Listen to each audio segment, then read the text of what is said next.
Everyone, welcome to our channel education hotspot.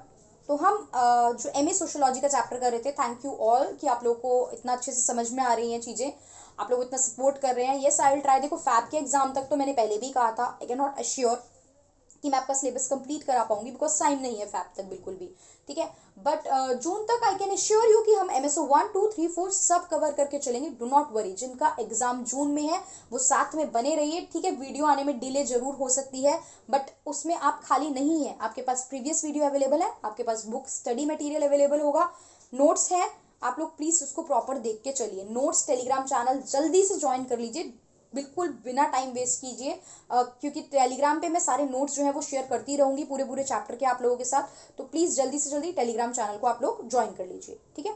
तो अब हम बात करें, यहाँ पे यूनिट 1 हमने कंप्लीट कर ली पूरी। यूनिट 1 पढ़िए, वीडियोस देखिए, बुक से पढ़िए। कोई डाउट है तो यू कैन आस्क। जो नहीं पढ़ाया अभी वो पूछोगे तो कैसे मैं प्रॉपर बता पाऊंगी। थोड़ी बहुत हेल्प कर दूंगी, बट ठीक है, एकदम से नहीं, बहुत कुछ नहीं बता पाऊंगी ना उसमें। तो जो पढ़ लिया पहले उसमें से डाउट पूछिए। अब हम करेंगे यूनिट 2।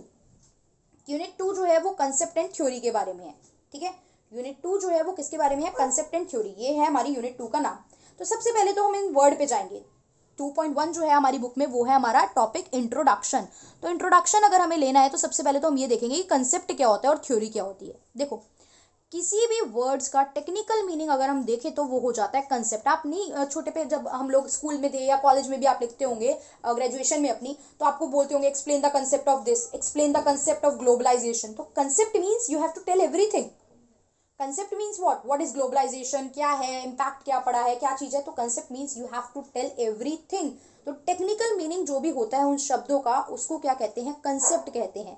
ये क्या करता है? रिलेशनशिप स्टैब्लिश करता है एक चीज से दूसरे पे। जैसे मैं कह रही हूँ ग्लोबलाइजेशन का इम्पैक्ट बताइए, तो ग्लोबलाइजेशन का इकोनॉमी पे क्या इम्पैक्ट है, कल्चर पे क्या इम्पैक्ट है, रिलीजन पे क्या इम्पैक्ट है, ठीक है, पॉलिटिकल स्ट्रक्चर पे क्या इम्पैक्ट है, टेक्नोलॉजी पे क्या इम्पैक्ट है, ट्रेड पे क्या इम्पैक्ट है। तो ग्लोबलाइजेशन के मैंने कितनी सारी चीजों से आपके रिलेशनशिप कवर किए ना।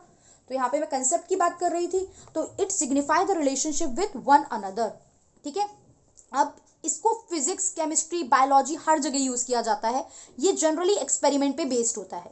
देखो, सोशियोलॉजी से रिलेटेड मैं कहूँ तो यस ठीक है, हो सकता है, बट सारी चीजें सोशियोलॉजी में, सोसाइटी में हम हर चीज पे एक्सपेरिमेंटेशन नहीं कर सकते, बिकॉज सेम रिजल्ट नहीं आता है।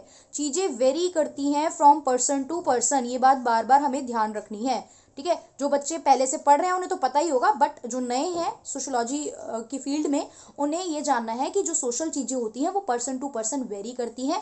किसी चीज के बारे में जैसा मैं सोच रही हूँ वैसा आप सोचो, जरूरी नहीं है। जैसा इंडिया में चीज चल रही है वैसी बाहर की कंट्री में चलेगी, ये जरूरी नहीं है। वहीं साइंस के प्रिंसिपल की मैं बात करूँ, ग्रेविटी की बात करूँ, फ्रिक्शन की बात करूँ, तो न्यूटन्स के लॉ की बात करूँ, तो जैसी हम यहाँ पढ़ रहे हैं वैसी ही हम बाहर भी पढ़ रहे हैं, ठीक है। ये चीज हमें समझ में आई। उसके बाद हमारा वर्ड आता है थ्योरी। देखो, बुक में क्या एग्जाम्पल है, चीजें हैं, मैं बुक का तो सारा ये नोट्स कवर कर ही रही हूँ, बट पढ़ाते हुए ट्राई कि मैं मतलब थोड़े से अपने जैसे एग्जाम्पल उठाए ना हम लोग, ताकि समझ सकें। अब मैं उठा लूँ कोई टेक्निकल सा एग्जाम्पल, ठीक है, जिसमें सोशियोलॉजी के थिंकर्स की बात आएगी, I will not skip that part, do not worry about that. ऐसा नहीं है मैं थिंकर्स को हम लोग बीच में गायब कर देंगे। जहाँ थिंकर आएंगे मैं थिंकर की बातें पढ़ाऊंगी, बट हम लोग थोड़ा अपनी लैंग्वेज में सोशियोलॉजी पढ़ेंगे ताकि समझ में तो आए चीज क्या है।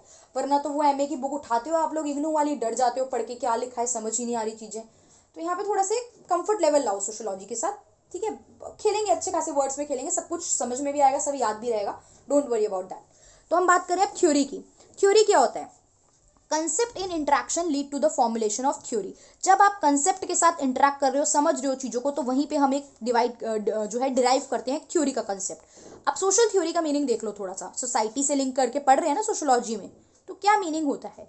Social theory refers to the ideas. कुछ आइडियाज हैं, कुछ आर्ग्यूमेंट्स हैं, कुछ हाइपोथेसिस हैं, कुछ थॉट्स हैं, ठीक है। मतलब क्या आइडियाज हैं किस चीज को लेके, क्या आर्ग्यूमेंट है, क्या हाइपोथेसिस मेरे माइंड में सेट है, क्या विचार है, ठीक है, जो कि एक्सपेरिमेंट करके आए हैं, मतलब एक्सपेरिमेंटेशन के बेस पे है, या एक्सप्लेनेटरी स्पेक्यूलेशन है। आप बता सकते हो इन इन चीजों के बेस पे, यस आई कैन एक्सप्लेन कि ऐसा होगा तो ये चीज होगी और ऐसा होगा तो ये चीज होगी।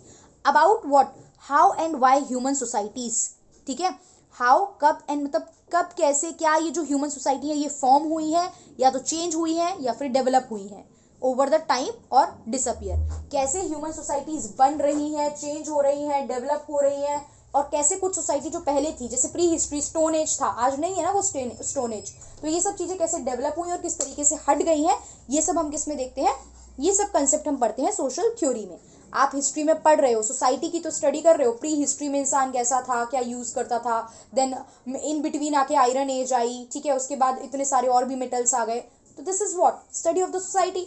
डायनेस्टीज थी, वो सिस्टम खत्म हुआ, मॉडर्न इरा आया, कैसे चीज़ें अपीयर हुई प्लस कैसे डिसअपियर हुई, ये सब चीज़ें सोशल थ्योरी में जाती हैं। अब आगे जो यहाँ पे चीज़ मेंशन हुई है वो है हमारे पास 2.2 जो टॉपिक है, that is word and language. Word and language बहुत सिंपल सी बात है, देखो ये भी वर्ड एंड लैंग्वेज, आपको जब कम्युनिकेट करना है, अपनी बातें किसी को बतानी है ना, तो आपको कुछ शब्द चाहिए, कुछ लैंग्वेज चाहिए, तो हमें वर्ड चाहिए अपनी फीलिंग्स, अपने आइडियाज़, अपने कंसर्न, अपने थॉट, अपने नॉलेज, अपने इमोशंस, इन सबको डिस्क्राइब करने के लिए, ठीक है। अब कह दो नहीं दिल की बात है, दिल की बातें दिल जान लेता है, ठीक है, बट ऐसा नहीं होता है, ठीक है, जान भी लेते हैं कुछ केसेस में, बट हर इंसान नहीं जान सकता ना बातें। तो हमें क्या करना चाहिए, हमें हमारे पास कुछ वर्ड होने चाहिए जिससे हम अपनी बातें क्या कर सकें, एक्सप्रेस कर सकें, ठीक है। हर किसी से दिल का रिश्ता नहीं होता है, तो हर कोई तो दिल की बात आपकी नहीं समझ पाएगा। तो अगर आपके दिमाग में ये ख्याल आया है कि बिना वर्ड्स के भी हम समझा सकते हैं, तो अभी देखेंगे आगे क्या कहानी है, ठीक है। कोई कुछ का कुछ समझ ले तो गड़बड़ हो जाएगी फिर यहाँ पे, ठीक है। तो इंटरेक्शन होता है हमारा सेंटेंसेस के थ्रू। अब मैं आपको ये सब समझा रही हूँ, आई एम यूजिंग, देखो ये सब क्या है, ये सेंटेंस है, मैं जो बोल रही हूँ, मैं क्या बोल रही हूँ, मैं एक पूरे वाक्य सेंटेंस बोल रही हूँ। तो सेंटेंस जो क्या होता है, वो ग्रुप ऑफ वर्ड होता है ना, ये क्या है, this is group of words, तो ये क्या कहलाता है, सेंटेंस, ग्रुप ऑफ वर्ड्स जिसका कुछ भी मीनिंग सेंस निकल के आता है, उसे हम क्या कहते हैं, सेंटेंस, ठीक है। ये बुक में लिखा है इसलिए मैंने बता दिया, वैसे आप लोगों को पता ही होगा सेंटेंस होता क्या है, ठीक है। अब वर्ड्स को एक मीनिंग मिलता है जो कॉमनली एक्सेप्टेड होता है हर जगह, ठीक है। वर्ड को एक मीनिंग मिलता है जो कि कॉमनली एक्सेप्टेड होता है हर जगह। देखो एक एग्जांपल मैं आपको बताती हूँ, ठीक है, कुछ चीज़ें तो कॉमनली एक्सेप्टेड होती हैं और ज़रूरी है ऐसा करना कि मैं एक वर्ड लूँ और चीज़ें समझ में आए। देखो जैसे मैं आपसे कम्युनिकेट कर रही हूँ, मैं कुछ भी एग्जाम्पल ले रही हूँ, मैं ताजमहल के बारे में कुछ एग्जाम्पल ले रही हूँ, तो आप सबके दिमाग में ताजमहल की पिक्चर आ गई एक, मतलब क्योंकि कोई गया नहीं है बट आपने इमेजेस तो देखी है ना, बचपन में हमें पढ़ाया गया ताजमहल, तो आपके दिमाग में एक ताजमहल की पिक्चर बन गई। मैं आपसे कह रही हूँ स्कूल, तो आप लोगों के दिमाग में एक school, bench, teacher, black board, smart board, whatever, एक काइंड ऑफ इमेज बन जाती है। तो समझना, चीज़ें क्लियर करना आसान हो जाता है। मैं स्कूल बोलूँ, ठीक है, और स्कूल को कोई बच्चा क्या समझे, स्कूल को कोई बच्चा प्लेग्राउंड समझ ले, ऐसा तो नहीं होता ना। मैं बोलूँ स्कूल, मैं कुछ स्कूल का एग्जाम्पल दे रही हूँ और आप सोचो कि आप बास्केटबॉल खेल रहे हो ग्राउंड में, तो ऐसा नहीं होता। स्कूल का मतलब स्कूल ही होता है, but yes there are some exceptions, कुछ चीज़ें हैं जो अलग हैं। जैसे देखिए एक सिंगाड़ा होता है, singhara is a fruit, normal हम खाते हैं ना सिंगाड़ा, तो वो singhara is a form of fruit बोलते हैं ना हम उसे। बट वहीं जब मैं वेस्ट बंगाल में बात करूँ ना, वेस्ट बंगाल की, तो वेस्ट बंगाल में सिंगाड़ा समोसे को बोला जाता है। अब आप वेस्ट बंगाल में जाके मांगो सिंगाड़ा, आपको पकड़ा दिया जाएगा समोसा। हो गई ना वर्ड की गड़बड़, ठीक है। अब देखो ये तो कुछ चीज़ें हैं, ठीक है, कुछ चीज़ें अलग अलग चल भी रही हैं। जैसे एग्जाम्पल लो दादा, दादा कहीं कुछ जगहों पे बड़े भाई को भी बोला जाता है, ठीक है, दादा कुछ जगहों पे ग्रैंडफादर को भी बोला जाता है, तो डिफरेंस आ गया। तो देयर आर द वर्ड्स, ये थोड़ा कम्युनिकेशन प्रॉब्लम क्रिएट करते हैं। अब ये तो चलो एक दो वर्ड है, काम चल जाता है। वहीं अगर हर स्टेट में, हर जगहों पे ऐसे हर वर्ड्स में प्रॉब्लम होने लगी तो कितनी मुश्किल हो जाएगी। इसलिए कुछ कॉमन वर्ड, कुछ कॉमन सेट जो होते हैं वो होने हमारे लिए ज़रूरी हो जाते हैं। कि जब मैं आपसे कह रही हूँ चेयर तो आपके दिमाग में जाए चेयर, जब मैं कह रही हूँ table, school, I am using anything, तो आपके दिमाग में वही चीज़, वही मीनिंग आना चाहिए। Clear, okay. सो अब सम टाइम ऑब्जेक्ट जो है वो भी ऑक्यूपाई करता है कुछ पोजीशन, ऑब्जेक्ट के थ्रू भी हम बात करें। देखो जैसे मैं कह रही हूँ चेयर, तो चेयर का मतलब कई बार आपने सुना होगा that the meeting is chaired by, ऐसे लिखा होता है that meeting is chaired by. तो चेयर्ड बाय का मतलब क्या होता है, चेयर पे बैठे थे, चेयर पे तो सभी बैठे होंगे ना। चेयर्ड बाय का मतलब होता है कि उसको हेड किसने करा, लीड किसने करा, चेयरमैन कौन था। तो यहाँ पे ऑब्जेक्ट ने क्या ऑक्यूपाई करी, एक पोजीशन। कोर्ट में देखो जजेस के लिए हम यूज करते हैं बेंच, फोर जज बेंच केस था, मतलब 4 जज ने देखा, तो बेंच क्या थी यहाँ पे, बेंच मतलब नंबर ऑफ द जजेस, ठीक है। क्रिकेट में व्हाइट कोट देख के आप इजीली पता लगा सकते हो कि दैट व्हाइट कोट जिस पर्सन ने पहना है वो क्या है, अंपायर है। इसी तरीके से आप पुलिस, डॉक्टर, लॉयर्स, इन सब की ड्रेस देख के इनका प्रोफेशन पता लगा सकते हो।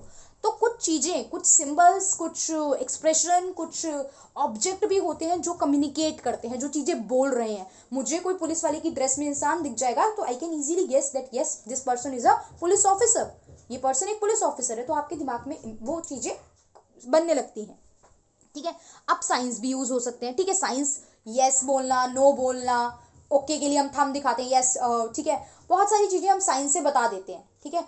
अब जैसे कई बार हम चुप करते हैं, फिंगर ऑन योर लिप्स हम प्रॉपर रख के इस तरीके से कहते हैं ना चुप, तो साइलेंट, बी साइलेंट इसका मतलब होता है। तो ये science can also speak, but कई बार साइंस में भी देखो कुछ कुछ जगहों पे गड़बड़ हो जाती है। जैसे आंध्र प्रदेश में लेफ्ट टू राइट आप सर को हिलाओ, मतलब इस तरीके से हम जब सर को हॉरिजॉन्टली हिला रहे हैं, तो हमारे लिए इसका मतलब क्या है, आप क्या समझते हो इसका मतलब, कि नहीं, I am saying no to anything, ठीक है। वहीं जब आंध्र प्रदेश में होता है ना लेफ्ट टू राइट सर को हिलाना, तो वो मूवमेंट ऑफ नेक का मतलब क्या हो जाता है, वहां पे इसको कहते हैं यस।